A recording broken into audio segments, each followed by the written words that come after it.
Jai Shri Mataji. Good morning, everyone.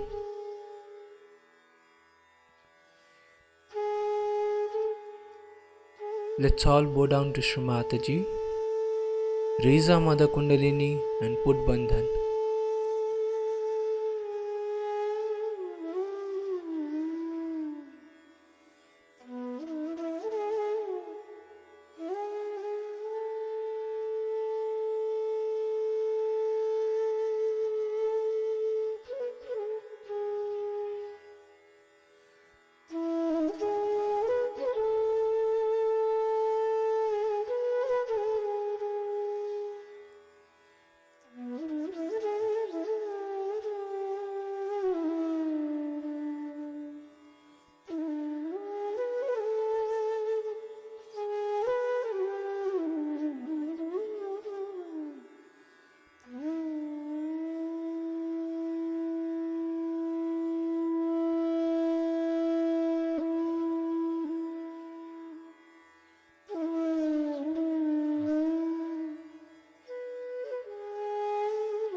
Shri Mataji, kindly make us your beloved son, Shri Ganesha.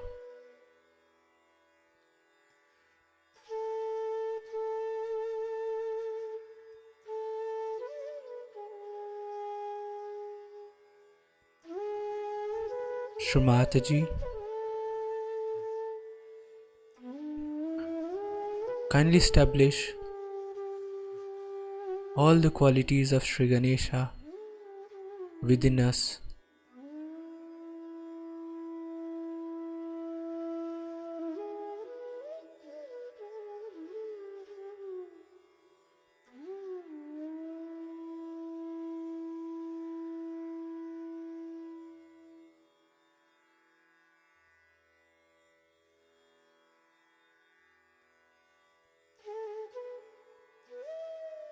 We'll recite Shri Ganesh Mantra.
Let's bring our attention on our central heart.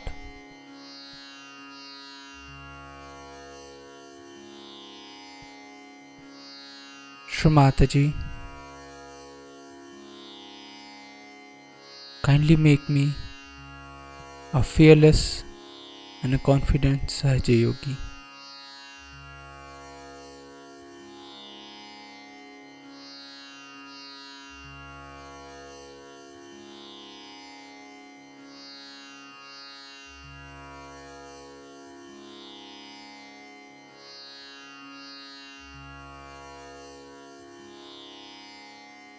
Mother,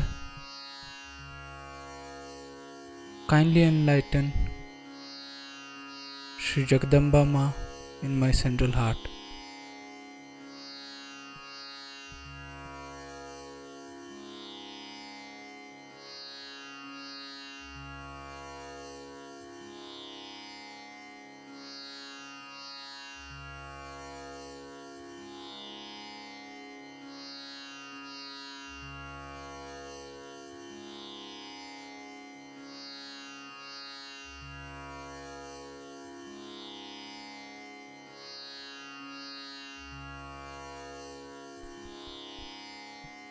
Will bring our attention on our Sahasrara.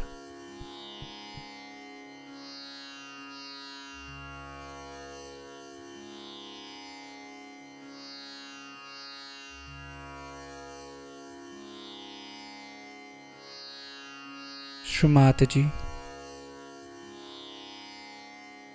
kindly establish me in the thoughtless awareness state.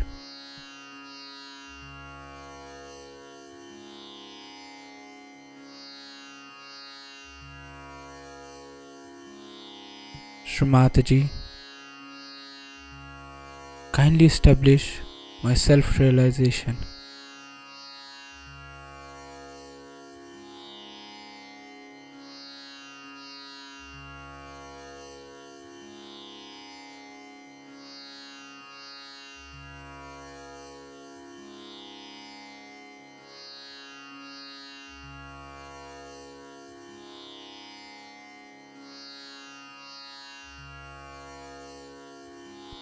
Mother, kindly allow us to always feel your lotus feet on our Sahasrara.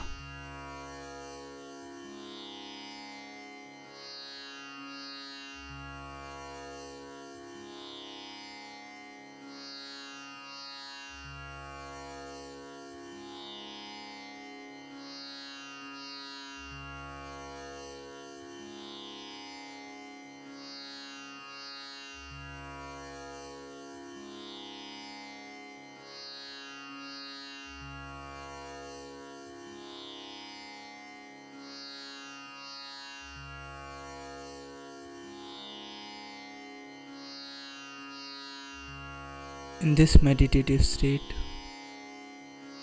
we will now hear Shri Mataji's speech.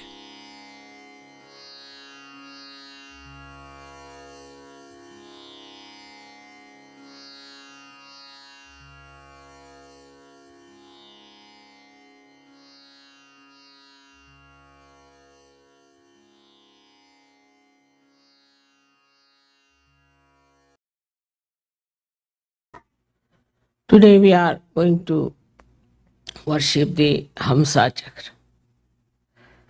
So far we have been always worshipping a deity, and this is the second time we are worshipping this center of Hamsa. Now this chakra is, placed between the two eyebrows.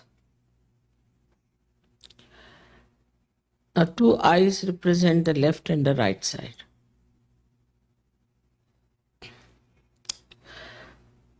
So this center is very much guided by our eyes, by our ears, by our nose, tongue, teeth, throat.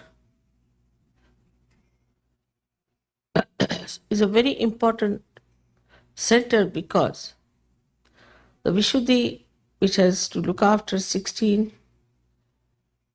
petals, which look after all these ear, nose, throat, different organs within us. Also, it has to communicate with the Virat. So it has to pass through this center of Hamsa Chakra.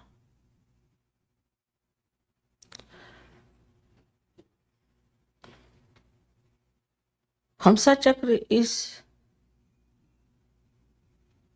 the very pivotal center which expresses auspiciousness in our awareness. That means if this center is alert and awakened, then we immediately know what is auspicious and what is not auspicious. Or we can call it, we get the divine discretion. I think it is a part of the genetics that people have discretion between good and bad, destructive and constructive. It is basically has to be there. But we can easily spoil it by all these organs which are collecting the conditionings and the ego from outside.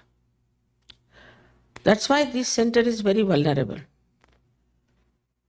Other centers are not so much connected outside, as this center is connected and receives all the information from all these organs. For example, the eyes now here. Eyes are very important because they say this is the window of the spirit.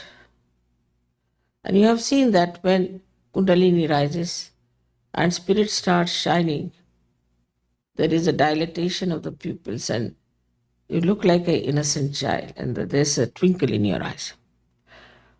But the way we play with our eyes all the time, the way we use it indiscreetly,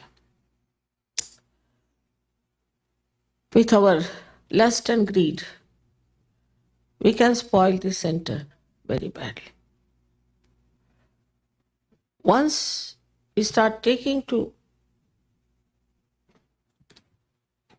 destructive things in our life, we immediately become akin, or we start accepting whatever is wrong, whatever is destructive, very easily. I feel this is some sort of a genetic defect. Because in certain people, they will not accept anything that is stupid, idiotic, or destructive. But in certain people, they are very prone and very easily can be taken to things which are absurd, which are stupid, and which are definitely destructive. This can become a very collective acceptance also.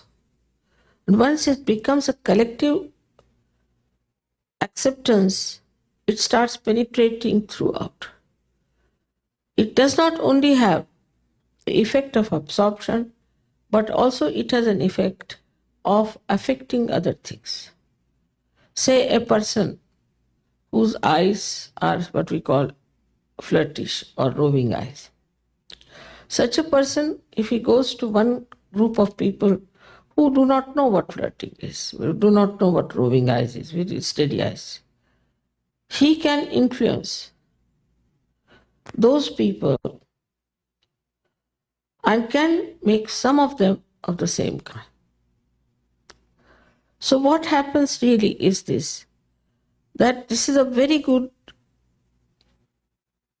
door for all kinds of bhoots to enter, entities to enter. And when you start projecting it back, the same bhoots can pass into another person and can create the same kind of vacuum or same kind of vulnerability in the Hamsa Chakra of other people. So that's why eyes have to be very, very clean, innocent. Another you can see is what you hear. Some people, if they hear something nonsensical, they'll just put their hands to their ears. They don't want to hear it. But there are some people who like it and go on enjoying it. Ultimately, they become servile, or we can say conditioned, that they like all these horrible things that normally a human being won't like.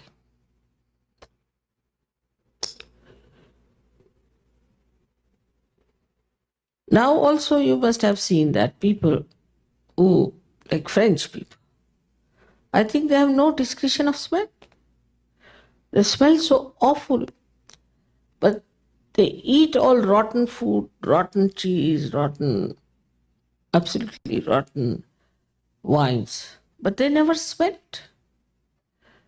Anybody in their company can smell it, even their hands smell of their rotten cheese. You can't just smell it. But they have lost the power. In the same way, in our country, we have a caste called sweepers who do all the cleaning of dirty things with their hands. They have no sense of smell. They have lost the sense of smell. The nose has lost that smell sense. They cannot smell anything dirty. That's how they can do their work.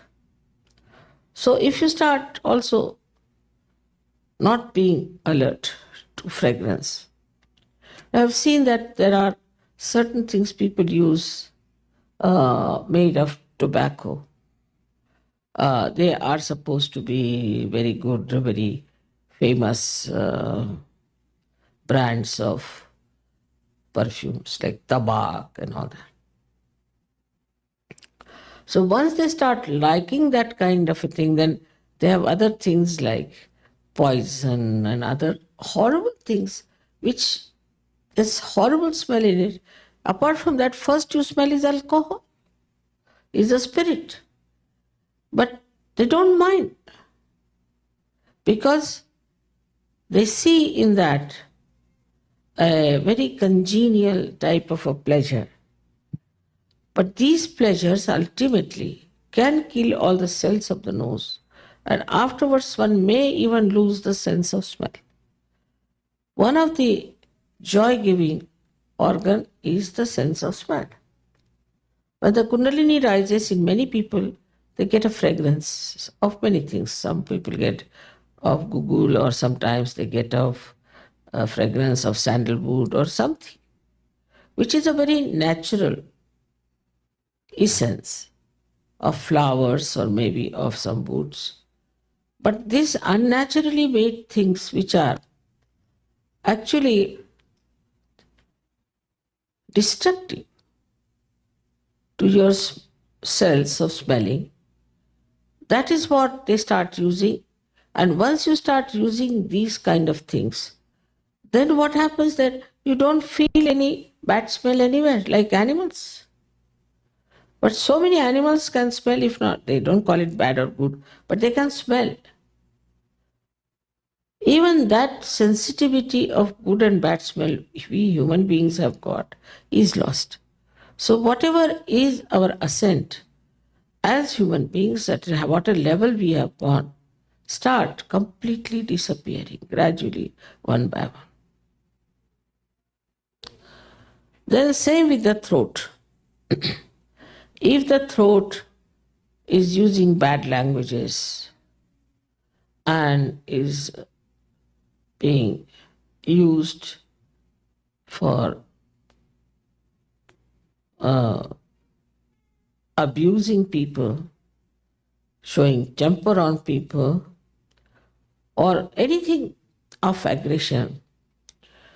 Or sometimes people take things which can also spoil the throat by their destructive qualities like alcohol, especially the smoking. If you smoke, then the throat gets vulnerable and the sweetness of your voice is lost. Then they speak with a hoarse voice. But this is all external. It starts becoming external. Mouth smells with that, and also the teeth react to all such things which we take without discretion about it. Because that's the fashion, because it is marketing well, because it is advertised. That means we have not got our own wisdom, our own personality. But when this center is awakened, then what you develop is a discretion. I was telling them yesterday how the word Hamsa has come for this center. Because there's a Sanskrit very beautiful couplet which says that a swan is white and a crane is a white bird. What is the difference between the swan and a crane? The answer is that when you mix milk with water, the swan will just suck in the milk while the crane has no discretion, no vivek.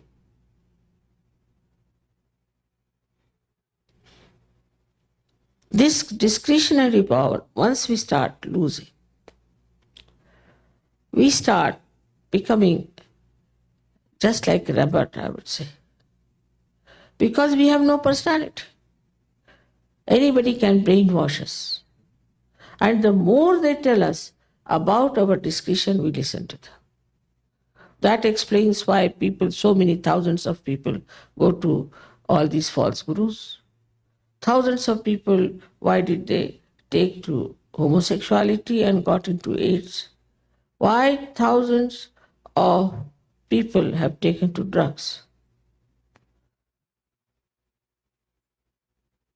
It is unbelievable, incredible.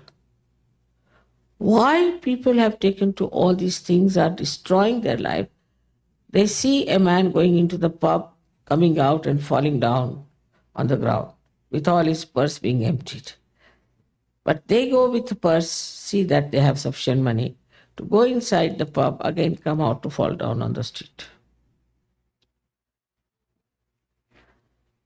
Whatever idiotic or nonsensical other people are doing, when you see they are idiotic, you pay money to become idiotic. One pays money to destroy oneself. Go out of the way. It is so unnatural for anyone. I mean, even a dog or a cat or any animal knows where is the danger is. They can smell the danger. And they run away because they have to preserve their lives. They think their lives are precious and they must live and live well.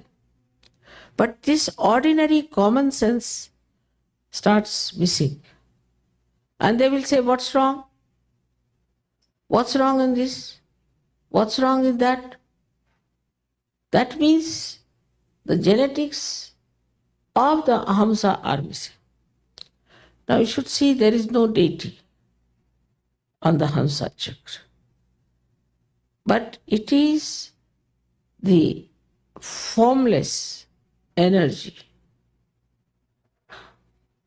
of so many organs which are looked after by Buddha, Mahavira, Christ, Sri Krishna. 4 of them managed by Sri Ganesha. So these genetics are put by Sri Ganesha because he is the source of wisdom. So first, once they spoil their Muladhara, the wisdom is finished. Basis, the fundamentals are finished. That's why immoral life is very detrimental to our life, because we lose our discretion. The discretion is lost. Then if you can awaken Sri Ganesha in the Hamsa Chakra, then suddenly you belong to the higher race of Sajogis. It's surprising, I've seen people overnight give up their drugs. Very immoral people become extremely moral because of this chakra being suddenly awakened. And the light of the spirit is best expressed through this chakra in everyday life, in the collective life also. One starts then seeing the point, as we say. Like now in Sajogas, we have different problems also. Say when people first come to Sajoga, they start watching other people and starting finding their faults, what's wrong with them.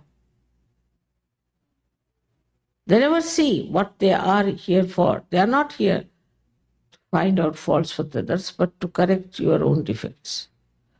So they say, oh, this man is no good, that man is no good, this is wrong. They start creating problems also. They'll talk to each other saying, no, this man is not good, that man is not good, try to create groups and things. They are here for what? For creative politics or for your ascent. Some of them, if they do not do all this, then they think we should start to make some money out of it or some sort of a thing. Or some start criticizing others about something which is not their concern.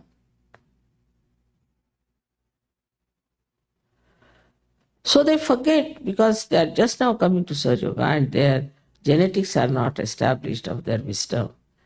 They start worrying about things which are not their worry, which they should not bother about.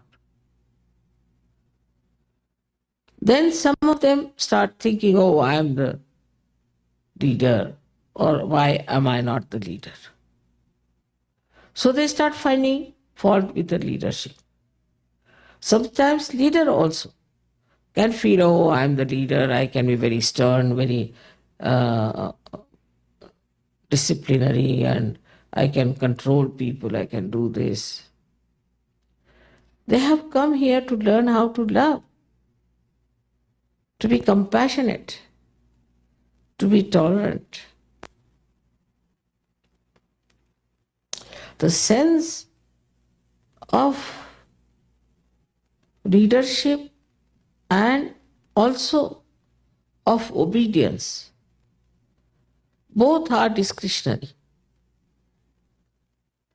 If somebody says something to you, and if you obey that person for your benevolence, you will subtly understand that it is for your good. If some leader says that this is wrong with you, try to see if it is wrong, instead of feeling hurt about it. Yes, it is wrong with me. So what should I do? How can I improve myself? Ask the leader, or you can write to me or do anything. But no, they will not do it. Immediately they'll write a letter to me saying this leader is such and such bad fellow, he's so this thing, he ate that money, he ate that thing, and all kinds of things. Or else they may tell people, oh, mother listens to this fellow, he's no good, he's just telling mother stories and mother listens. And mother is not such a fool. She knows about everything. So all these things that we have gathered from our previous life, even after our second birth, we carry a little bit. Like an egg becomes a bird, but still lots of things of the egg are hanging on to his body. So you have to cleanse it.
We'll recite the three Maha mantras.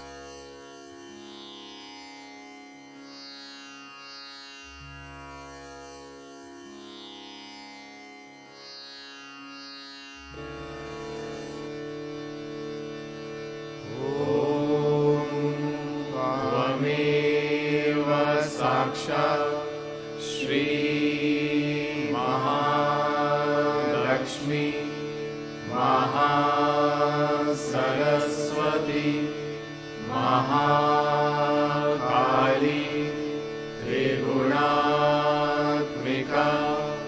Kundalini Sakshat Shri Adishakti Mataji Shri Nirmala Devai Namo Namaha Om Tvameva Sakshat Shri Kalki Sakshat Shri Adi Shakti Mataji Shri Nirmala Devai Namo Namaha Om Tvameva Sakshat Shri Kalki Sakshat Shri Sahasar Swamini Moksha Pradayini Mataji Shri Nirmala Devai Namo Namaha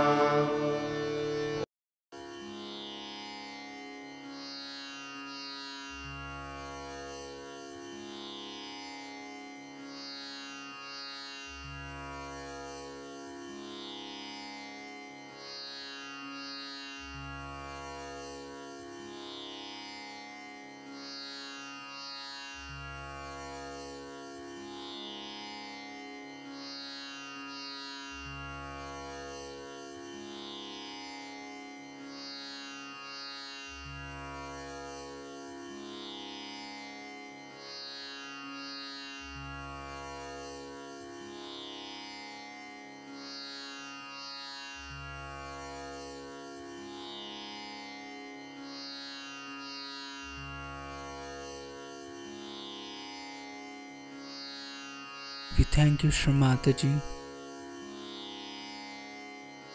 for this beautiful collective morning meditation.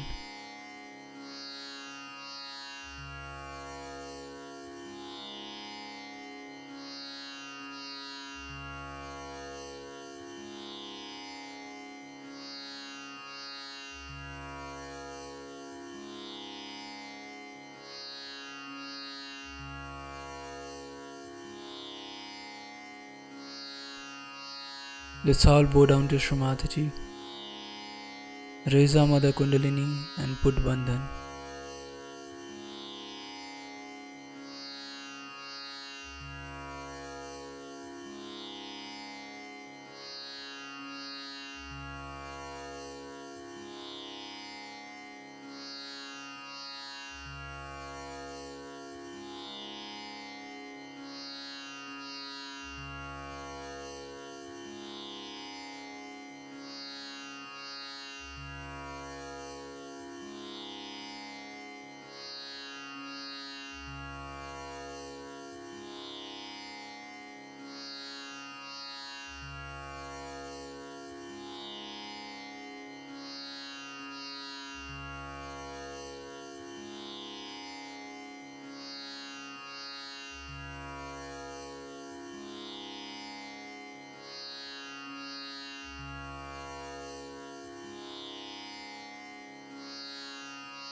We'll join tomorrow at the same time for the collective morning meditation. Jai Shri Mataji.